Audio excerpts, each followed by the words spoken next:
Welcome to another edition of Politics Done Right. I'm Egberto, Willies, your host. As you know, there are several elections that we had over the last few weeks, and we've been talking about the Harris County. We call it the Harris County Appraisal District, but I think that it's really stands for something else.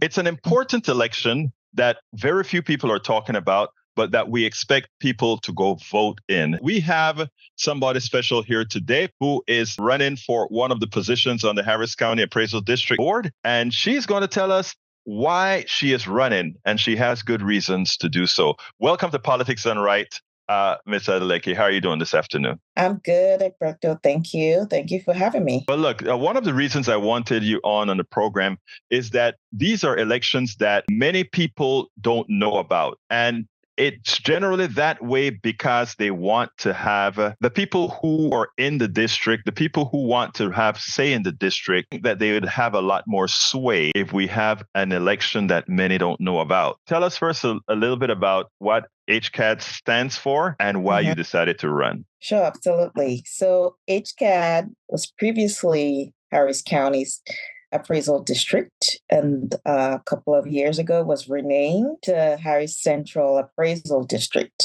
And that was because folks were confusing it with Harris County. In any case, what this entity does, this government entity does, is that it oversees our property valuations, which is key, right, to the property taxes that we pay as Harris County residents.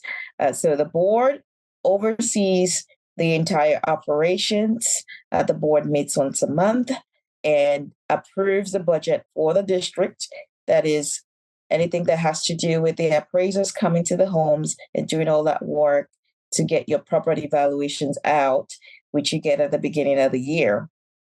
This is a direct link, right, to the property taxes that we pay. And it's also a direct link to how much our city schools, our county schools, our vital, crucial services such as police and firemen and health, it is key to how those are funded with the property taxes, especially the schools. The board itself doesn't do individual valuations, but it does oversee the process, appoints the chief appraisers, and appoints the folks that sit in the property flow test process, the panel board.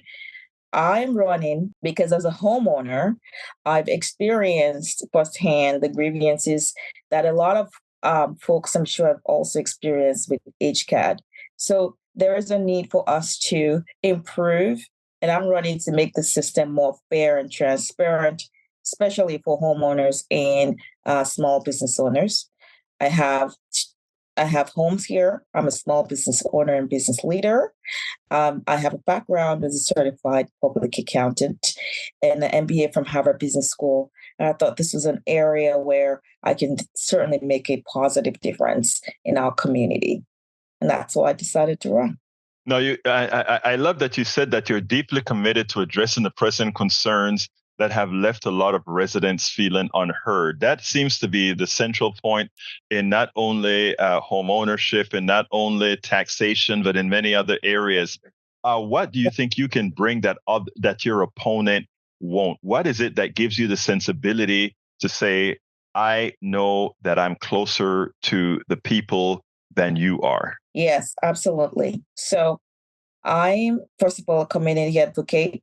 I started a community partners program for small businesses to give them mentoring, advocacy, access to capital, a lot of things that small businesses and minority-owned businesses are challenged with in Houston. And as a Democrat, I espouse the values of transparency and fairness. For example, in neighborhoods really close to mine, where we started to see, I'm in West Houston, and parts of East Downtown, folks who are losing their generational homes because of the property burdens of higher property valuations.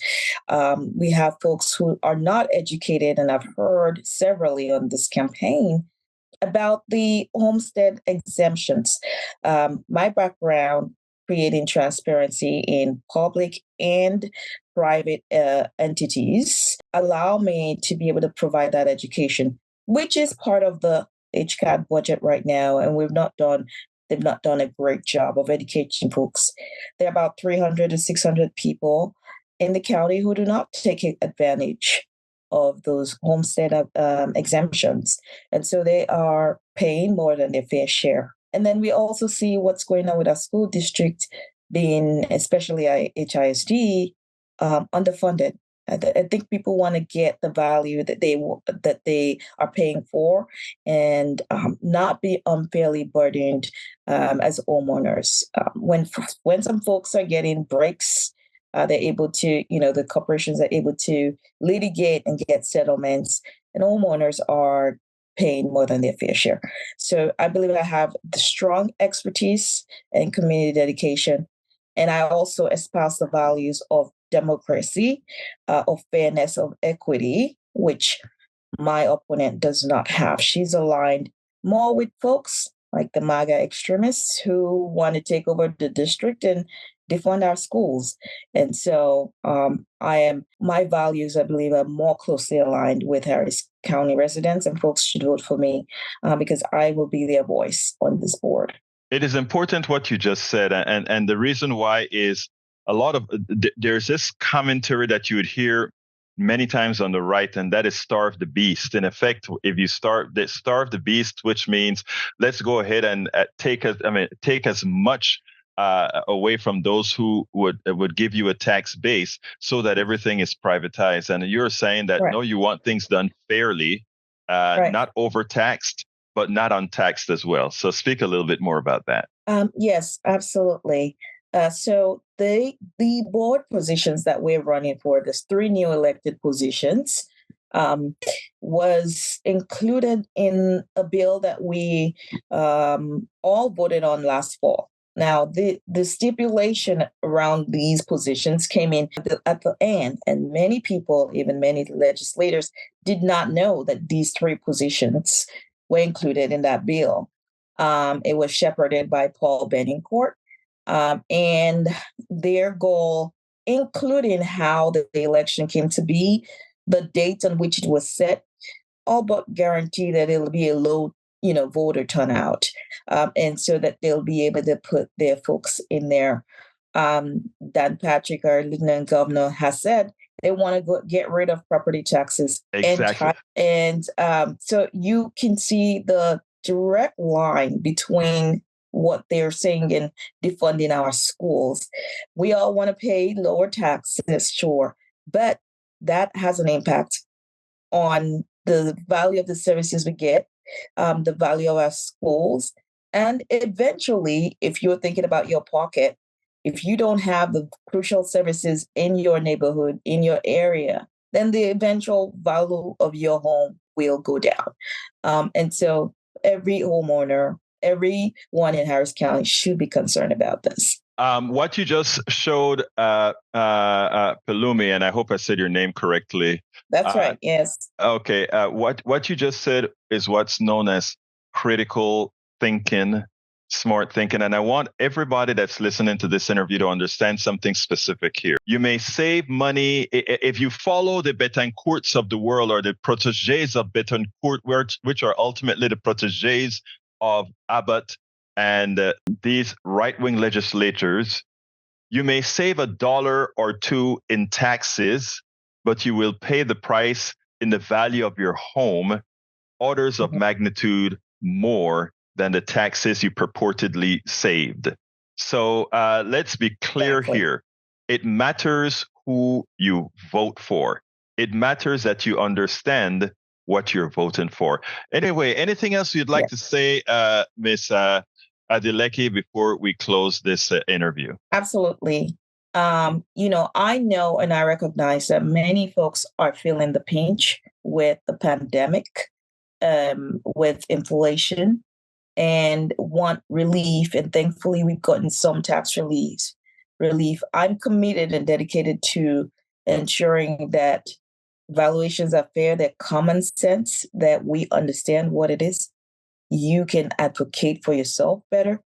I'm committed to sharing more information and shedding light on what is happening in there so that you know how it's impacting you and who you should who you should vote for and how you can advocate in the town halls.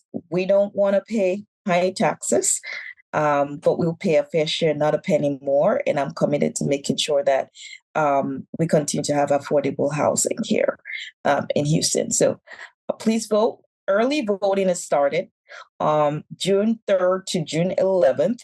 Early voting is already on right now, and the election date is on June 15th. And I'm in place 3, Pelumi Adeleke. Adeleke, and how can they reach to find out more about you, Ms. Adeleke? Yes, you can get to my website. It's Pelumi Adeleke. That's Adele with a KE.com, and all the information on there, as well as places you can vote. You can vote on Harris Vote. You can find out on harrisvotes.com where to vote. Pelumi Adeleke, position 3 on HCAD. Thank you so kindly for having been on Politics Done Right. Thank you so much, Egberto. Pleasure to be here. Thank you.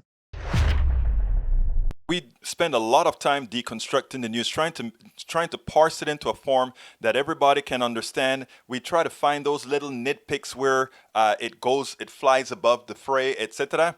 If you really like these videos that we do, I want to ask a big favor. Please go ahead, number 1, subscribe to our channel, and number 2, please join if you can. Thank you so kindly for watching. Keep watching. Please remember to share. We must populate the entire internet with our progressive message, a message that we know is what most Americans say that they want. So help us, please join.